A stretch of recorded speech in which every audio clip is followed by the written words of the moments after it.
for me, this question was real last fall, dealing with Dean Jackson and students coming to me as a Black woman on this campus, not necessarily as a Black administrator.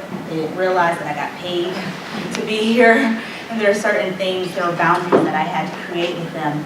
But so many times I wanted to fight with them. I wanted to be vocal with them. Being an unrepresented employee on this campus, I had to ask myself, what does that look like for me? I can't send an email to this person or to that person and voice my concern. So I had to process that more so than I've ever had to in my career and what that looks like. And what I realized this past fall is just being supportive of the student, listening to the student, and letting them know their rights and responsibilities as a student. As you know, many of them decided to protest, and all of them were afraid. They thought they were going to get kicked out of the school for protesting. Man, this was 1960. No one would have ever said, am I going to get expelled for protesting? So letting them know that they had the right to assemble was huge to them. Hearing that from me was very big to them. So I had students like for 2 weeks coming into the office. Is this okay? Is this okay? And so making sure that I was being a youth employee, but walking them through their rights as a student and what they could do was pretty powerful for me, and an experience that I probably will look back on and say I did some things wrong, and an experience that I will be able to look back on and say I did some things right too. But you never know that role negotiation until you're in it. I've had experiences with students that have been abused by partners, and I took a position early on what that meant to me in my career, and it was different when a student was sitting in front of me. So being flexible in that role negotiation, being true to your institution, because you do have a job to do, and you don't want to get fired at the end of the day, unless it's something that you really believe in. But being flexible, and I've learned that in my role as an administrator, probably in the last year more than I've ever had to explore what that meant for me, being flexible for my students and letting them know that I get paid to work here, but I advocate for you, I'm here for you, and my job allows me to do that, is what makes me come to work every day. I think this question is really important, especially when you do identity work on campus, or when a student comes to you with an issue that you can connect with because of your identity.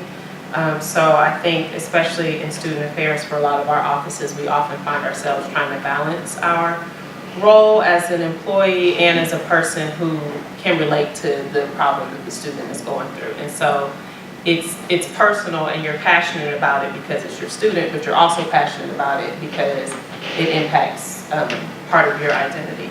And I think also in student affairs, we have a lot of people who graduated from UC. So when Nicole talks about the incident with Dean Jackson, a lot of us are like taken back to when we were undergrads. A lot of us went through A&S, or at least for students here, and it's like that has a different impact on us when students are having these conversations with us. I think for us, and I think it takes years and we still don't get it right all the time when we look back on different issues, we have to remind ourselves and our students that while we support them, there is a line that we have to be careful of. And I think, going back to what Amy said earlier about like how you connect students with students so that they know they can do things as a group, because they can do a lot more than we can. And I think that incident with Dean Jackson was a very good example of students not knowing what they could do. And so us being able to say, these are things you can do, and have you talked to so-and-so? Because so-and-so is another student who has been in my office and been asking questions. You all will do better if you connect with each other. So I think for us, we have to really be careful, because there are things that we cannot say and things we cannot do because we do work for the university. Most of us need to keep our jobs. And so, like, really trying to empower students to be able to take on that role, but being able to support them at the same time is important. Yeah, I think being clear on role is so important, and I continue to learn. I think in the beginning of my career, when I was in the position of sexual assault response coordinator, a lot of that work around personal advocacy, but then also institutional advocacy, there were conversations that I wasn't comfortable having because I was an employee. So I would just simply say, maybe not quite like this, but like, oh, I can't talk about that. So just don't tell me what you're doing because I don't want to know. I've learned to navigate those conversations a little bit differently, and I think there's a lot of opportunity there if we can explain and help the student understand our role. Because in terms of advocacy, for me, what that means is basically creating change. So I think if we can use that as an opportunity to educate the student on, I'm part of the institution, so understand that. This is what you can expect from me in my role. Long after you're gone, I'll continue to work on this issue to advocate for change. So that it's not just that you're sending them off and acting like you don't know, don't care, but actually use it as an opportunity to educate them actually on how to create change on a multi-level kind of basis, I think. Because students actually get it, they really do. And a lot of times they get it better than we can and articulate it better than we can sometimes. So, yeah, I think that, and then also going back to what you all were saying about so many of the times I think we are personally invested in the issue. And that's where it's really hard, because then we can't act like we don't, we can't act like we're not affected by it.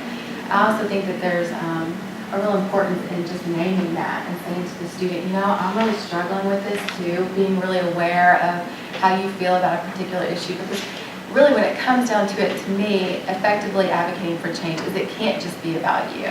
And when you get lost in that, it does become about you. So while it's nice to get the thank you, a lot of times we're not ever going to get that. So we can't look for that. That can't be why we're doing it. So we have to separate out. So it's not about us, it's about the issue. And being mindful of that, sometimes just being able to speak to that is a powerful way to keep us focused on the issue and not get it confused with like our own stuff. Because we all bring our own stuff.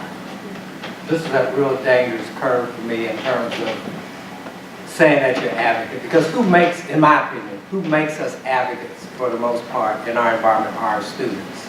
And they put these terms on us. This is the person I can go to, this is the person who speak up. And so I really deal with that thing this way. I tell my students, don't tell me anything I shouldn't know. That's the way I deal with it. If you're doing something, don't tell me.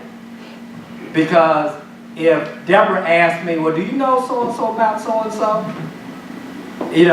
I'm challenged to tell the truth or tell a lie. And the other part of me being a principal person is to tell the truth. So that's the way I've been able to survive through a lot of different situations. Is just say, you go ahead and do your own thing. And I agree with Nicole, providing students with the understanding of how to be political in situations like this and do what you need to do, that does become our role. But the other side of the role is, okay, how far can I really go? Because I tell them, something happens on campus, and I'm talking with students of color, especially black students, and you do something, I'm gonna get that call. Can you come over here right quick? Because our office is full of folk who look just like you. So we get challenged a lot of times with the very folk that we say we advocate the most for, So I just want to share. And that's 100% true. I've told you that as a student. That's why I was looking at you. That's why I was looking at you. When I was on my way to North Carolina with you all taking over the president's office. I don't know nothing's going on, no. Don't ask me. I want to add to that. As mentioned within my role as Disability Services Director, there's laws that govern my office, federal laws, and so I have to be careful to sometimes play the ADA card when I have to. In some cases, like the two issues that I mentioned earlier, it's just right or wrong. And I can quote chapter and verse of the ADA if you want to tell you why you need to as an institution because you got their money, whatever, or I can tell you why it's right because she's a student.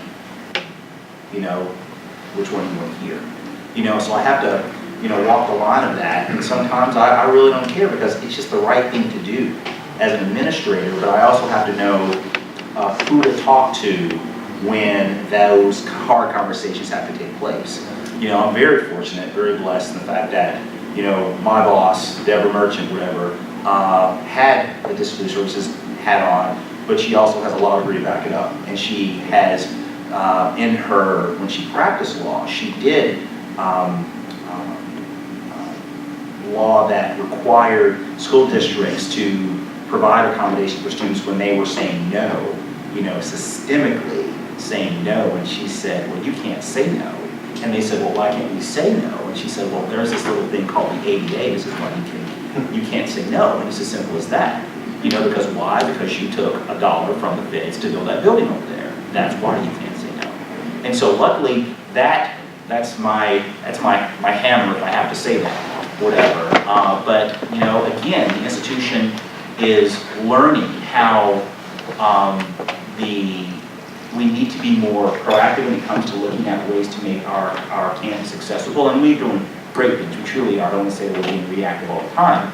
But, and I'll go back to Sarah again, she has definitely made some changes that I truly think will outlive her time here at UC and informing the university that, you know, some things that you don't see until someone made it known that the shuttle lifts were broken, no one knew. Someone had to bring that to the university's knowledge and say, hey, we didn't know that. Okay, so what can we do to fix it?